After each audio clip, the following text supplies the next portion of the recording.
Rhapsodie des réalités, mardi 17 mars 2026, par notre homme de Dieu, le pasteur Chris Oyakhilome. Le thème pour aujourd'hui, la parole exprimée en vous. Écriture du jour, 2 Corinthiens 4, verset 2. Nous rejetons les choses honteuses qui se font en secret. Nous n'avons point une conduite astucieuse et nous n'altérons point la parole de Dieu. Mais en publiant la vérité, nous nous recommandons à toute conscience d'homme devant Dieu. Il existe une différence entre dire la vérité et manifester la vérité. Le verset d'ouverture ne parle pas simplement d'être véridique dans ses propos, mais d'une réalité bien plus profonde. Vivre la parole, car la parole est la vérité. Jean 17, verset 17.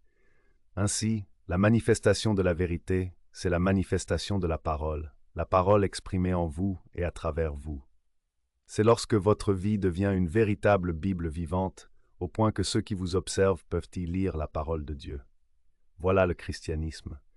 Une vie vécue dans la parole, par la parole et au moyen de la parole. Nous sommes issus de la parole. La Bible déclare « Vous avez été régénérés, non par une semence corruptible, mais par une semence incorruptible, par la parole de Dieu vivante et permanente. » 1 Pierre 1, verset 23. Vous êtes nés de la parole et vous êtes appelés à l'exprimer.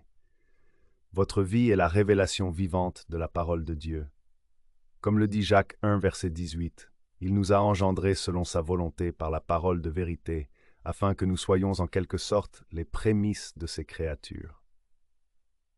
Cela éclaire davantage cette déclaration de l'Esprit par l'apôtre Paul dans 2 Corinthiens 3, verset 3, selon laquelle nous sommes les épîtres de Christ.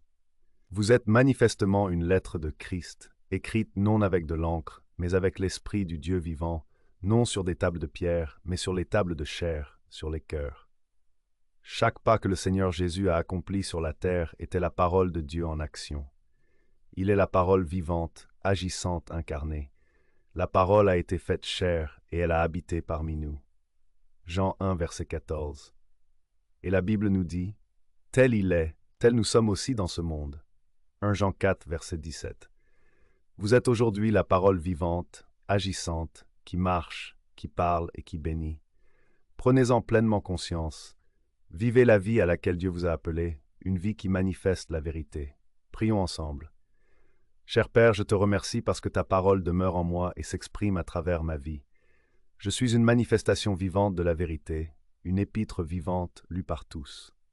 Je marche dans la conscience que je suis la parole vivante aujourd'hui, apportant bénédiction, lumière et justice à mon monde, au nom de Jésus. Amen. Maintenant, j'invite toute personne qui nous écoute et qui n'a pas encore accepté le Seigneur Jésus comme son sauveur personnel à répéter après moi cette prière de salut. Ô Seigneur Dieu, je crois de tout mon cœur en Jésus-Christ, le Fils du Dieu vivant. Je crois qu'il est mort pour moi et que Dieu l'a ressuscité d'entre les morts.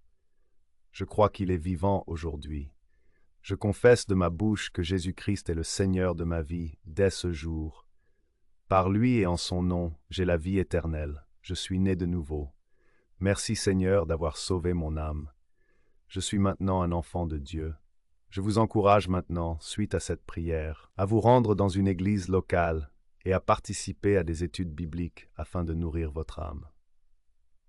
Avant de conclure, nous exprimons notre profonde reconnaissance à notre homme de Dieu, notre cher pasteur Chris Oyakhilome, pour avoir fidèlement répondu à l'appel du très grand Dieu, conduisant son peuple des ténèbres à la lumière par la proclamation inspirée de la parole de Dieu, les manifestations de guérison divine et l'impact transformateur de son ministère à travers le monde.